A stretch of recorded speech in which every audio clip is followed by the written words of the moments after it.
नमस्कार दोस्तों, मैं हूँ राज और आज हम बात करेंगे हमारे इतिहास के उस पन्ने के बारे में जिसे लिखने के लिए हमारे देश के कई वीरों ने अपनी खून की आहुति दी। आज हम बात करेंगे हमारे देश के उस राज्य के बारे में जो आज़ाद तो हुआ लेकिन हमारे देश को आज़ादी मिलने के 1 साल बाद। इस राज्य का शासक हमारी गुलामी से लेकर आज़ादी तक अंग्रेजों का वफादार रहा। हम बात करेंगे हैदराबाद के बारे में। तो चलिए शुरू करते हैं आज का video. Hyderabad can solve the minority problem of the whole subcontinent only if you wish.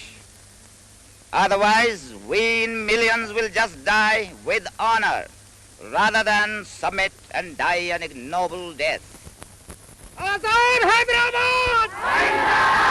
दोस्तों, हमारे कहानी की शुरुआत होती है जब मीर कमर उद्दीन खान 1713 में हैदराबाद राज्य की स्थापना करता है। इस राज्य का क्षेत्रफल आज के यूनाइटेड किंगडम से भी बड़ा था और वही 1713 से लेकर 1721 तक मीर कमर उद्दीन खान हैदराबाद में मुगलों का गवर्नर रहता है, जो अपने शासनकाल का अंत आते आते मुगलों से बगावत कर अपने आसफजाही वंश की स्थापना करता है। इस आसफजाही वंश को ही हम निजाम कहते हैं। निजामों ने कई साल तक हैदराबाद पर राज किया। वही दूसरी ओर 18वीं शताब्दी की शुरुआत से ही अंग्रेजों ने भारत के आंतरिक मामलों में हस्तक्षेप करना शुरू कर दिया था। वही 19वां शतक आते आते यानी ईस्वी सन 1798 में अंग्रेजों निजाम में एक समझौता होता है जिसके तहत हैदराबाद राज्य की संरक्षण की जिम्मेदारी ब्रिटिशर्स लेते हैं।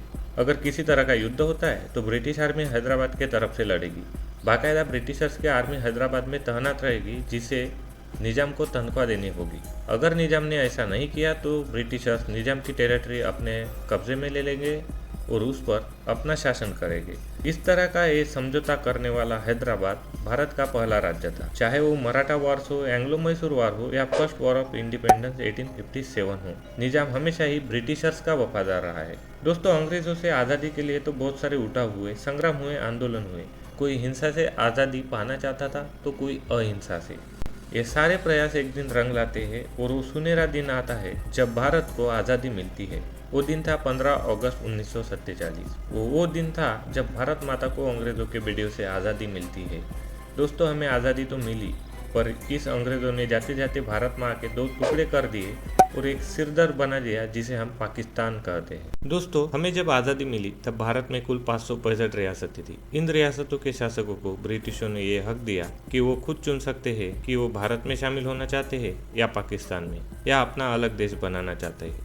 और इन्हीं रियासतों में से एक रियासत थी हैदराबाद। हमारे देश के लौह पुरुष कहे जाने वाले सरदार वल्लभ भाई पटेल ने इन सारी रियासतों को भारत में शामिल करने का काम किया, जो सिर्फ वो ही कर सकते थे। पर हैदराबाद के आखिरी निजाम को ये मंजूर नहीं था। वो ना ही भारत में शामिल होना चाहता था, ना ही पाकिस्तान में। वो अलग ही देश की मांग कर रहा था। उस वक्त ये निजाम दुनिया के सबसे अमीरों में से एक था। साथ ही हैदराबाद भी एक अमीर राज्य था जिसका सालाना टर्नओवर 8 करोड़ था और हैदराबाद राज्य का क्षेत्रफल भी स्कॉटलैंड जैसे देश जितना था और निजाम के पास अच्छी खासी सेना भी थी।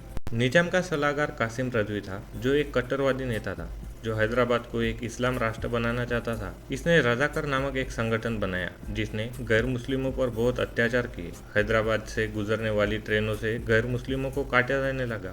बच्चों, बूढ़ों तथा औरतों पर अत्याचार किए जाने लगे। साथ ही हैदराबाद से सटे इलाकों में भी लोगों को काटा जाने लगा। सैकड़ों लोगों को मौत के घाट उतार दिया गया। उस वक्त हैदराबाद की कुल आबादी में 85% हिंदू थे। फिर भी नेहरू माउंटबेटन की सलाह मान निजाम से शांति समझौते करने पर तुले हुए थे। दिन प्रतिदिन परिस्थितियां हाथ से निकलती जा रही थी। एक तरफ पाकिस्तान हैदराबाद और पोर्तुगीजों में समझौता कराने की फिराक में था। इस समझौते के तहत निजाम गोवा में बंदरगाह बनाएगा और उसका इस्तेमाल अपने व्यापार के लिए करेगा, और दूसरी ओर निजाम अपनी सेना को भी मजबूत कर रहा था। और उसी के चलते निजाम के एजेंट जनरल मीर नवाज ने ऑस्ट्रेलियाई हथियार विक्रेता सिडनी कॉटन के साथ हथियारों का समझौता किया। पर सरदार वल्लभ भाई पटेल जानते थे कि निजाम सैन्य कार्रवाई के सिवाय नहीं मानेगा और इस बात की भनक निजाम को लग गई। तब उसने गवर्नर जनरल राजगोपालाचारी को चिट्ठी लिखी और भारत हम पे सैन्य कार्रवाई ना करने की मांग की। वही पंडित नेहरू और राजगोपालाचारी इस बात से डरे हुए थे कि अगर हमने हैदराबाद पे सैन्य कार्रवाई की तो पाकिस्तान दिल्ली पे बम ना गिरा दे। इसी के चलते निजाम की ये मांग इन्होंने स्वीकार की। पर सरदार वल्लभ भाई पटेल जानते थे कि हैदराबाद का निजाम भारत के पेट का कैंसर है जिसे उखाड़ फेंकना ही होगा और उन्होंने दोबारा सैन्य कार्रवाई करना चाहिए, पर राजनीतिक दबाव के चलते असफल रहे। लेकिन वो भी सरदार थे। जब निजाम और नेहरू में प्रेम पत्र लिखे जा रहे थे तब उन्होंने ऐलान कर दिया कि भारत की सेना हैदराबाद में घुस चुकी है। 13 सितंबर को यह ऑपरेशन शुरू हुआ, पर अंतर्राष्ट्रीय दबाव के चलते इसे पुलिस कार्यवाही ही बताया गया और हमारे सैनिक पुलिस यूनिफॉर्म में जा कार्रवाई की। जो करीब करीब 5 दिन तक चली।